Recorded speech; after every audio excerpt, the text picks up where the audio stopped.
Christian Forêt, qui est en même temps philosophe et ingénieur. Alors ça, c'est pas commun. Il enseigne un cours, déjà à l'Université technologique de Compiègne. Et le cours s'appelle, Christian...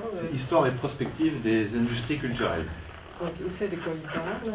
Le pharmacone, c'est en même temps un remède et un poison. Donc, appliqué à notre sujet, c'est-à-dire au livre numérique, ça peut être toxique, mais ça peut être thérapeutique également. Aux États-Unis, le pourcentage est de 15%, 15 fois plus qu'en France. Ça peut booster la lecture. Voilà le challenge pour le livre numérique. Est-ce que ça va intéresser les jeunes? Je me réjouis de me retrouver dans une salle où on a une exposition sur l'origine de l'écriture, l'évolution de l'écriture et de la lecture qui va avec, puisque nous sommes en plein de cette question-là. La perspective anthropologique, qui est un petit peu celle-ci qui est écrite, oui d'ailleurs sur ces panneaux, c'est de comprendre à quel point nous, je veux dire nous, êtres humains, nous ne sommes absolument pas figés dans notre évolution. Certes, nous sommes soumis à l'évolution darwinienne comme tous les animaux, mais nous avons quelque chose de particulier, et ce particulier, qui est peut-être ce qui nous définit le plus, c'est que, comme le rappelle la légende grecque de Prométhée et d'Épiméthée, je vais commencer par cette légende-là, que nous aimons bien rappeler, Ars Industrialis. Au travers de ce mythe, on comprend bien à quel point l'homme, nous sommes en défaut d'origine, fondamentalement. Et ce défaut, c'est sur la base de ce défaut, compensé par la technique, par le feu, que nous allons entrer dans ce que j'appelle ici le processus d'hominisation.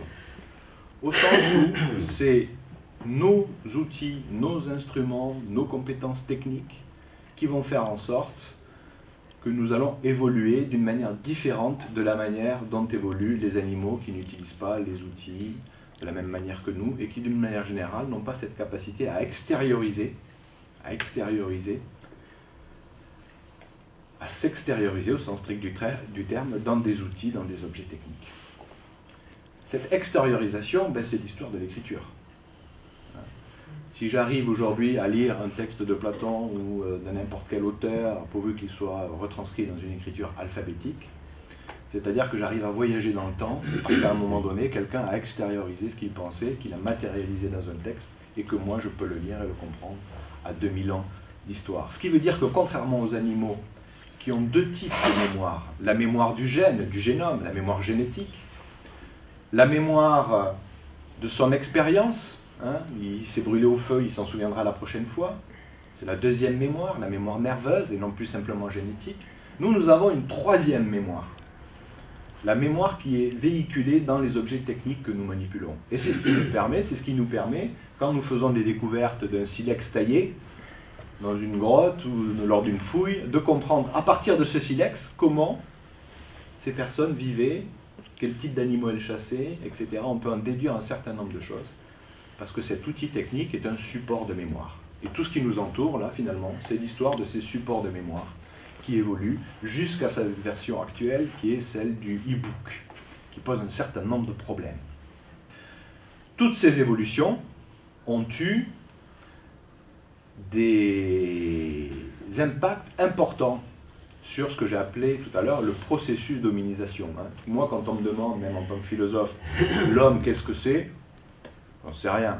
Parce que peut-être qu'au moment où j'aurais dit ce que c'est, ça aura changé, ça aura évolué. Je sais que c'est un processus, ce n'est pas quelque chose de stable. Donc nous sommes dans un devenir, dans une évolution permanente.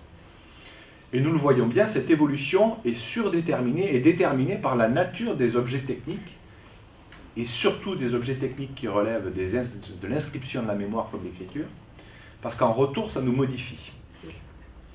Quand Britt disait tout à l'heure en introduction que les jeunes ne lisent pas, on pourrait dire qu'ils lisent, peut-être qu'ils lisent même plus qu'avant, mais ils ne lisent certainement pas de la même manière. C'est-à-dire qu'ils n'ont pas cette capacité à lire une œuvre de Balzac, c'est impensable pour eux. Le nouveau média qui est apparu, ce média numérique, favorise un certain type d'attention qui n'est pas l'attention longue et profonde de la lecture. C'est une attention que les Anglais appellent distributed attention, ou attention distribuée. C'est cette capacité de faire plusieurs choses en même temps. De lire un mail, et puis de regarder une page web, et en même temps de lancer une vidéo sur YouTube, et puis de regarder les nouveautés sur le réseau social. L'esprit, avec un certain type de support de mémoire qu'est le numérique, change. C'est ça que je voulais préciser en introduction. Notre cerveau est câblé quand on utilise un certain type de support de mémoire. Si vous êtes des lecteurs d'un livre, vous n'êtes pas câblé de la même manière que quelqu'un qui lit sous format numérique, et peut-être pas de la même manière que quelqu'un qui va lire sous forme de ces tablettes dont nous allons discuter. Et ça a été prouvé. Ce qu'on appelle la synaptogénèse, c'est-à-dire la formation des synapses, la plasticité du cerveau, fait qu'en fonction des outils que vous utilisez, et pas simplement des outils de lecture et d'écriture, ce sont des outils manuels, votre cerveau n'est pas câblé de la même manière. Sa plasticité va faire qu'il va se développer d'une manière différente. C'est ce qui nous permet, à nous, êtres humains, d'avoir cette capacité d'évolution, parce que notre cerveau est toujours prêt à se modifier en fonction des outils et des instruments que nous utilisons. Donc l'enjeu, je dirais qu'il est là, le cadre dans lequel on doit, je crois, aborder les questions du numérique, et du numérique sous forme de ces tablettes, parce que ce n'est pas la même chose.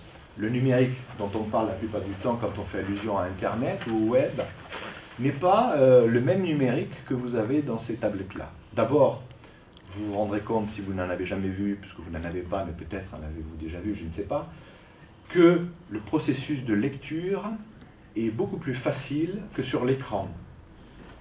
La première réponse est, je crois pour moi, une question de tenue. À l'écran, de lire de manière horizontale, ce n'est pas la même position du corps. Si vous êtes des lecteurs comme moi, vous aurez remarqué que vous lisez généralement en vue plongeante. Alors, une fois qu'on s'est habitué à ces écrans pour regarder des films, la télévision, etc., apparaissent des textes, comme ça a été le cas avec le web, avec Internet, et tout le monde, je crois, y compris moi, qui suis au quotidien, moi je suis 8-12 heures par jour devant un écran d'ordinateur, la plupart du temps. Eh bien, dans cette situation-là, je n'arrive pas à lire. Je peux lire un paragraphe, un aperçu, et des études ont été faites en mettant des capteurs oculaires sur les gens qui lisaient des sites web ou des pages sur Internet, pour voir la progression du regard sur un texte. Ça a généralement la forme d'un F, comme ça, je vais vous le faire à l'envers. Donc les gens lisent en gros le premier titre, bien, le gros titre, puis un petit peu moins le premier résumé, et puis plus ça va, plus le texte, plus ça diminue. Ça veut dire que les gens ne lisent pas, ils font ce qu'on appelait au Moyen-Âge, et que mon ami Alain Giffard, qui fait partie de l'association Ars Industrialis, qui étudie les processus, l'évolution des processus de lecture, jusqu'à ce qu'il appelle aujourd'hui la lecture industrielle. Parce que quand vous tapez sur Google « lecteur », vous n'aurez pas un homme qui lit. Vous aurez un lecteur MP3, lecteur audio, lecteur vidéo, c'est-à-dire que le lecteur est devenu une machine. C'est plus vous, moi, voilà. Donc nous sommes à une époque de lecture industrielle, au sens où nous avons des appareils de lecture.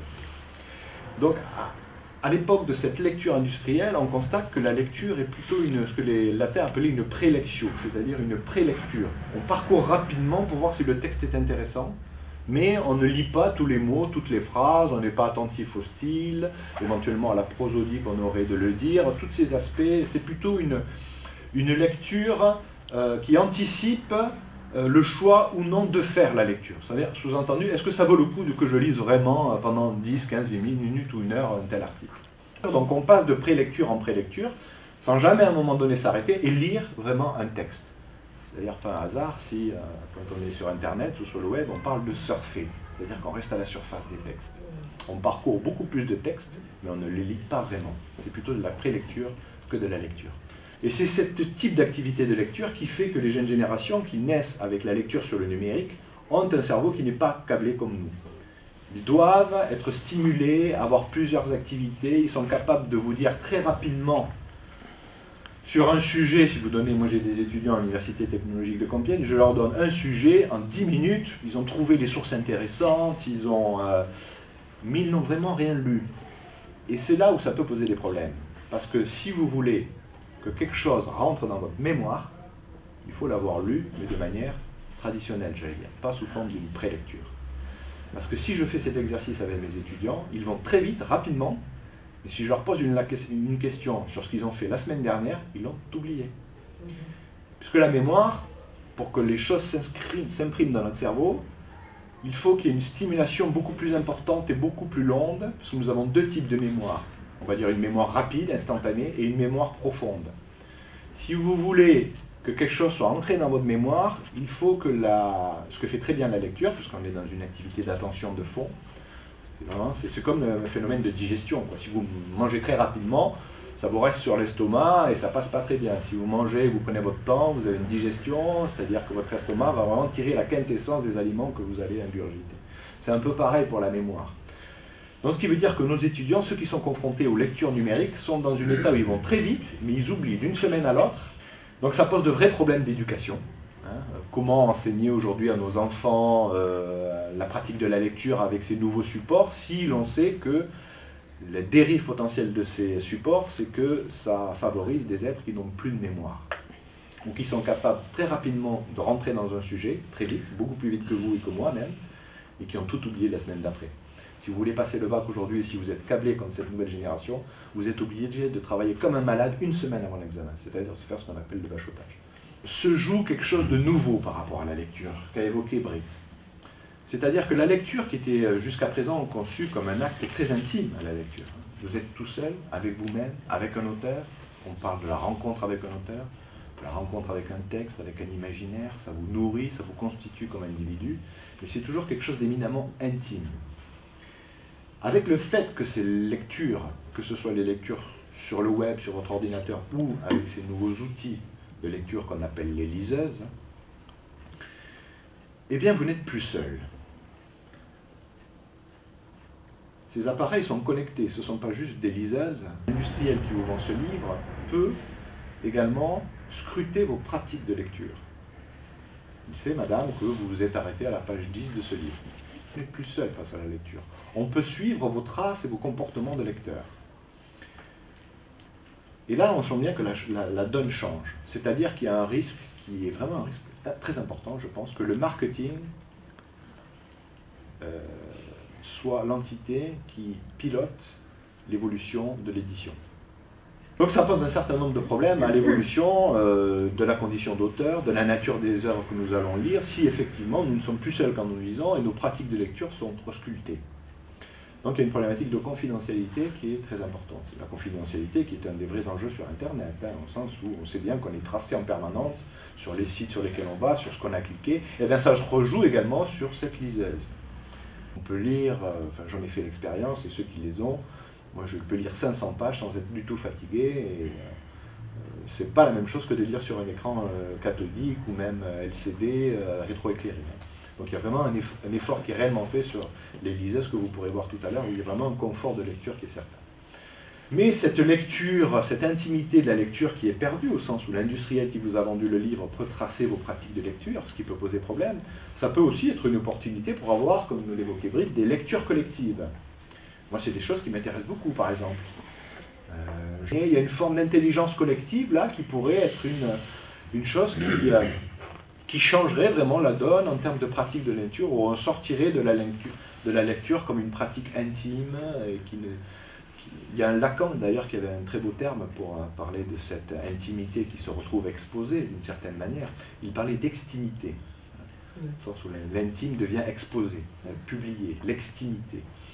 C'est un peu ces enjeux-là qu'on va avoir à affronter au travers de ces nouveaux outils, de lecture. Voilà. Je voulais juste souligner ces éléments pour dire que l'outil avec lequel on lit, que ce soit le livre, la tablette cunéiforme, le papyrus,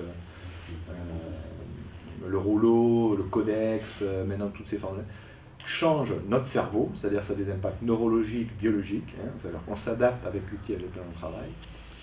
Et change aussi le processus d'humanité, c'est-à-dire notre façon d'être des hommes, quand on regarde ça sur, pas simplement 1 ou 2 ans, mais sur des centaines, des milliers, voire des dizaines de milliers d'années.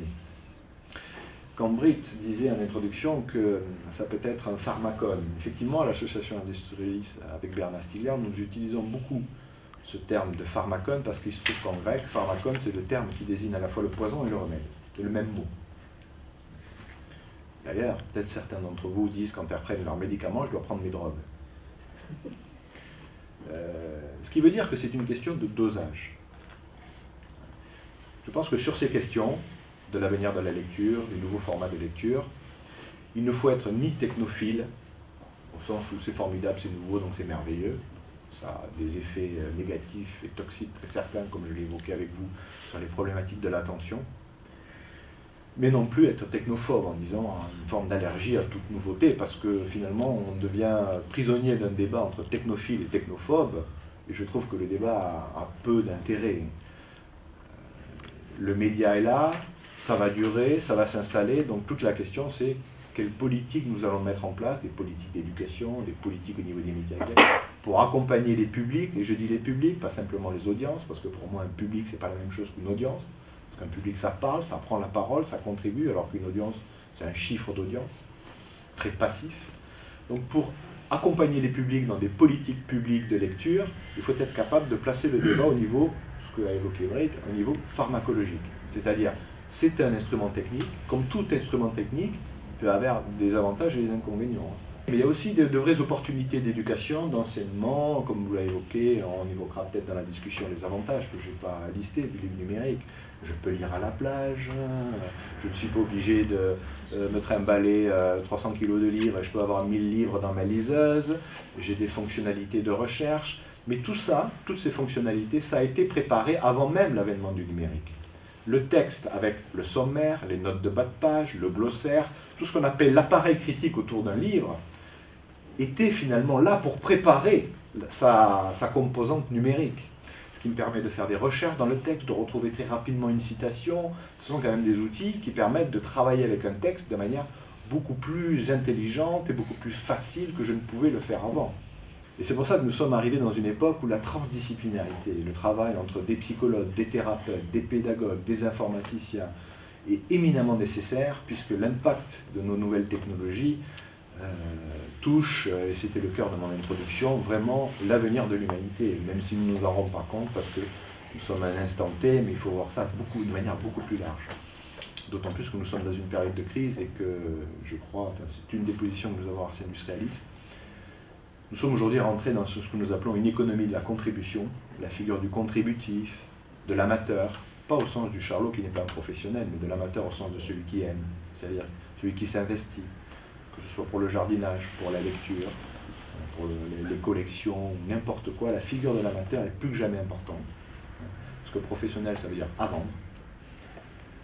L'amateur, c'est l'antidote du spéculateur, qui lui peut spéculer sur n'importe quel objet, puisqu'il se désintéresse totalement de l'objet sur lequel il spécule.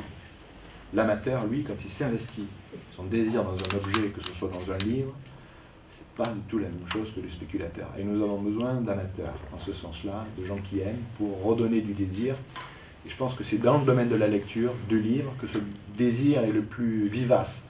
Il faut le protéger, mais aussi il faut voir dans quelle manière il ne peut pas aussi évoluer pour déborder de la lecture au sens où nous la connaissons aujourd'hui. Il y a des aspects de copyright qui interviennent et qu'on est interdit purement et simplement de faire ces échanges autrement que marchand. Voilà. Je ne vois pas qu'il y ait une réflexion éthique tellement développée dans ce domaine-là, concernant Internet précisément. Échanger les infos, etc., avoir une image qui peut être récupérée après sur autre chose que de la lecture d'ailleurs. Quand l'écriture alphabétique est apparue en Grèce, même si elle venait d'un côté, elle s'est vraiment développée en Grèce, l'écriture alphabétique, elle s'est développée dans la sphère publique.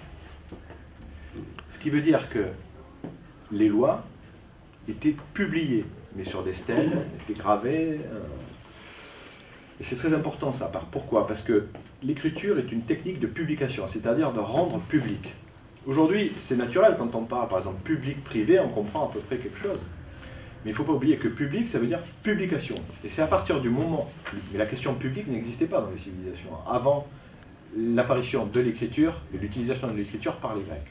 Les Grecs, en disant, moi, la loi, je l'écris, je la rends publique, ils ont instauré un espace public qui n'existait pas avant de dire, ben, l'écriture, je la publie, je la rends publique. De la publication, c'est la question qui est posée éminemment par le web. Parce que le web, c'est une technique et une technologie de publication, mais nouvelle. Parce qu'avec le numérique, nous sommes rentrés dans ce que nous appelons milieu associé. Alors c'est quoi un milieu associé? Un milieu technique associé. C'est un milieu dans lequel chacun peut être à la fois producteur et consommateur, par exemple, de livres. Je peux être lecteur, mais aussi proposer, produire et publier mes textes. Ce qui n'était pas le cas de manière aussi facile.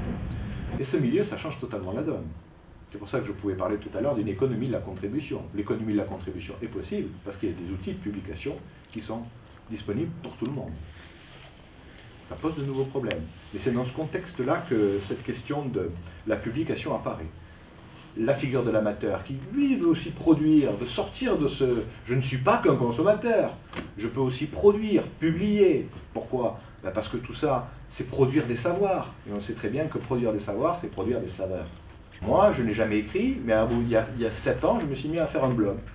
Et j'ai appris à écrire en faisant un blog. Si un jour j'ai pu participer à des livres, c'est parce que pendant 5 ans, j'ai pratiqué l'écriture numérique. Et je n'avais aucun souffle, j'écrivais 2 lignes, je n'avais plus rien à dire. Et puis au bout d'1 mois, je pouvais écrire 10 lignes. Et au bout de 5 ans, je trouvais que j'avais plus de place dans mon blog. Je pouvais écrire 200 pages. Mais c'est comme le footing. Hein. Vous faites votre premier footing, vous faites 10 mètres, vous rentrez à la maison. Mais si vous en faites tous les jours, au bout de 2 ans, vous irez très loin, vous courrez très loin. C'est une question de souffle, hein, l'écriture aussi. Et le numérique m'a permis, moi, de m'installer, de trouver ce souffle. Parce que j'aurais jamais été capable du jour au lendemain d'être co-auteur ou auteur d'un livre. C'était pas possible. Je n'avais pas le souffle. Et le juridique, mais toujours, hein, il y a un historien des techniques qui s'appelle Bertrand Gilles qui explique très bien que quand le système technique évolue à un moment donné, comme ça a été le cas à l'imprimerie, avec la révolution de l'imprimerie, et c'est l'évolution de nouveaux supports, le livre imprimé, qui a permis de faire la révolution protestante. Et c'est le cas également aujourd'hui avec le numérique. Le droit est en train d'essayer de se réinventer parce que, comme le dit l'historien des sciences Bertrand Gilles, quand le système technique évolue, l'ensemble des autres systèmes, financiers, juridiques, éducatifs, etc., se retrouvent désajustés. Vous savez tous que la révolution est le fruit de la révolution industrielle, c'est-à-dire de l'évolution de la capacité, notamment de faire du travail par des machines. Donc voilà, nous sommes typiquement dans une situation où la révolution numérique fait qu'il faut que nous réinventions l'éducation. Qu'est-ce qu'on fait avec nos enfants à l'école? Qu'est-ce qu'on fait pour penser le système juridique à cette époque? Pour l'instant, on est dans une phase où on essaye de criminaliser tout le monde et toutes les pratiques.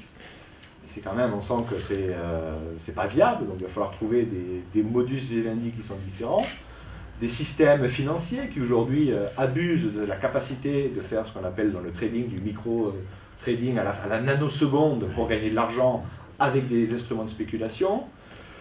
Donc eux, la finance, ont très bien compris les évolutions et pour l'instant se comportent comme des prédateurs et nous en payons les pots cassés. Donc il faut que nous tous collectivement, la société, le public, se réapproprient ces technologies-là pour se réajuster et trouver de nouveaux modus vivendi. Est-ce que, à force de voir des messages publicitaires et finalement d'être habitués de les ignorer, ont-ils une capacité parfois plus importante de ne plus y faire attention que nous qui finalement... moi j'en ressens une agression un peu chaque fois qu'il y a un message publicitaire, je me dis oh ras-le-bol et tout, mais quelque part est-ce que ça n'a pas plus d'impact parfois sur quelqu'un comme moi avec mon parcours et mon âge que sur quelqu'un de plus jeune? Celui qui est attentif à la publicité comme vous et comme moi je crois aussi, où j'ai un agacement, on va dire ça. Vous le voyez, c'est-à-dire que ça passe par votre conscience. Là, il faut faire appel au schéma freudien de l'invention de l'inconscient. Donc, ce qui veut dire que si ça passe par votre conscience, vous avez quand même une capacité de filtre, de refus et de méfie. Quelqu'un qui a la prétention, parce qu'il l'utilise ou qu'il sait ne pas voir la publicité, ça veut dire que s'il ne les voit pas, ça passe directement dans son inconscient. Et nous savons que l'inconscient, c'est ce qui nous pilote, mais l'inconscient, comme le dit la définition. Le neveu de Freud, celui qui a inventé le marketing, et la publicité, et les relations publiques, c'était le neveu de Freud, qui s'appelait Édouard Bernays, qui était émigré aux États-Unis, qui avait travaillé en temps de guerre sur ce qu'on appelait la propagande, technologie de propagande, qui accompagnait et conseillé le président américain lors de la Première Guerre mondiale, quand il a fallu convaincre l'opinion publique américaine qu'il fallait entrer en guerre. Vous savez, les États-Unis, il faut convaincre la population qu'il faut y aller. Et c'est lui, vous savez, ces fameux spin doctors qu'on appelle, ces gens qui manipulent l'opinion, qui sont capables d'influer sur l'opinion du public, qui a aidé avec des techniques de propagande pour le gouvernement américain, pour convaincre les Américains qu'il fallait entrer en guerre en 1917. Les premières réactions qui se sont exprimées, c'est des réactions de méfiance. Hein. On dira ça globalement, il y a de la méfiance. Méfiance, résistance au changement.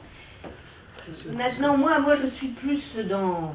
voilà, il va falloir encore que je me mette à un truc nouveau. Il va falloir que j'y arrive, parce que justement, moi, je veux pas paraître has-been, et puis je suis intéressée par tout ce qui se passe, et puis c'est vrai que ça a l'air pratique, ça n'empêche pas d'avoir des vrais livres, et voilà, bon, alors, l'ordinateur, je m'y suis mis, la PlayStation, à cause de mes petits-enfants, je m'y suis mis, la Nintendo DS, je m'y suis mise, bon, le téléphone portable, n'en parlons pas, puis chaque fois que je change de téléphone portable, c'est plus du tout pareil, alors, bon, c'est bien, comme vous dites, pour ma plasticité, là, neuronale, effectivement, c'est très bien, et comme je sais qu'elle est infinie, c'est bien. Mais la barbe, hein, alors, et puis alors maintenant il y a plusieurs marques, hein, vous avez vu, il y a plusieurs marques qui sans doute auront toutes des modes d'emploi différents, donc moi j'en aurai un, ma voisine en aura un autre et tout ça. Voilà, c'est tout ce que je remarque. Mais bon, je vais m'y mettre, c'est sûr, ça ne m'empêchera pas de lire des livres, de là, tout ça. C'est vrai, me connecter avec quelqu'un avec qui je travaille, si j'y arrive, enfin je vais essayer d'y arriver pour ne pas avoir l'air trop bête, surtout comme il a 20 ans de moins que moi. Ma cousine qui a le même âge que moi, avec laquelle je corresponds tous les jours par email parce qu'elle habite New York, on lui en a fait cadeau, justement pour son anniversaire. Vous m'avez donné une idée de cadeau formidable pour différentes personnes, comme ça. On lui en a fait cadeau, et elle m'a dit que, parce que je lui ai dit moi que j'avais, c'était pour m'y habituer, hein. Elle m'a dit non, je m'y suis très bien habituée maintenant dans le métro, puisqu'elle prend le métro tous les jours. Elle me dit je trouve ça très pratique pour lire dans le métro. Et puis à la maison, elle m'a dit je reviens au livre. On peut faire, l'un n'exclut pas l'autre, vous voyez. Ça c'est évident. Voilà. Oui, quand on achète une tablette, c'est quand même après dédié à un fournisseur de documents, et ça c'est quand même un problème. Il n'y a pas une liberté d'aller piocher dans différents catalogues. C'est un peu comme, je sais pas, au démarrage du magnétoscope, il y avait plusieurs formats de cassettes, et là on en est quand même, et je trouve que c'est un peu un frein au développement je savais pas ça. De cet outil. Donc effectivement, il y a des logiques d'intégration industrielle entre le vendeur qui vous vend l'édition numérique, les éditeurs eux-mêmes, et puis le vendeur de l'appareil à proprement parler. Il y a une tendance à la verticalisation avec des livres que vous aurez achetés sur une plateforme que vous ne pourrez pas lire si vous n'avez pas la bonne liseuse. Il y a des problématiques de compatibilité qui freinent aujourd'hui l'adoption. Il faut qu'il y ait une richesse du catalogue. Je pense que tout lecteur est attentif à ça. Richesse du catalogue, au sens où il faut que le livre existe au format numérique, mais il faut aussi que je puisse, pour des questions de droit, de DRM, comme on dit, le lire sur l'appareil que j'ai choisi. Donc ça complique énormément l'acte d'achat. Donc moi, ce que je recherche dans les liseuses, mais vous, ce ne sera peut-être pas la même chose, c'est je veux un catalogue et je veux des capacités de souligner, d'annotation. C'est ça qui m'intéresse, plus que le tourner les pages, parce qu'ils le font tous très bien, on y voit bien. Ouais, avec le livre numérique, pour l'instant, il n'y a pas vraiment de schéma, parce que je pense que de toute façon, les bibliothèques intéressent peu les Amazon et compagnie. Ce qui fait qu'en fait, on est dans des modèles économiques avec le livre numérique qui sont équivalentes à celles que peut avoir un individu. C'est-à-dire que si je prête un livre une fois, je vais le payer pratiquement le prix de ce que pourrait payer un individuel, et je le prêter une deuxième fois, je vais repayer. Donc pour l'instant, les ressources numériques sont très chères pour les bibliothèques, et j'ai un peu peur qu'en l'absence d'un positionnement des pouvoirs publics pour essayer de sauvegarder quand même cette mission des bibliothèques, on ait du mal. Les plus petits. Nous, on arrive encore, alors parce qu'il n'y a pas que le livre, il y a la musique, il y a le cinéma, il y a d'autres choses, il y a la presse maintenant, presse en ligne, et tout ça est très cher. Bon. C'est un vrai enjeu, cette question des lectures publiques derrière, hein, parce qu'aujourd'hui le modèle qui se met en place, c'est un acheteur, un livre, hein, parce que c'est nommément moi comme individu qui ai acheté avec mon compte ça, et c'est pas quelque chose que je peux prêter, à moins de prêter ma liseuse, c'est-à-dire mon appareil de lecture. Mais autant avant je pouvais prêter un livre et lire d'autres livres, si ma liseuse, j'ai toute ma bibliothèque, je suis quand même dépossédé. Donc ce qui veut dire qu'il y a des logiques économiques dont ont parfaitement conscience les industriels, parce qu'un livre va pouvoir être revendu, alors qu'avant, quand il était dans une famille ou auprès d'amis, les livres, on sait, ça circule. Bon. Voilà, merci beaucoup. Alors c'est Sony. Hein.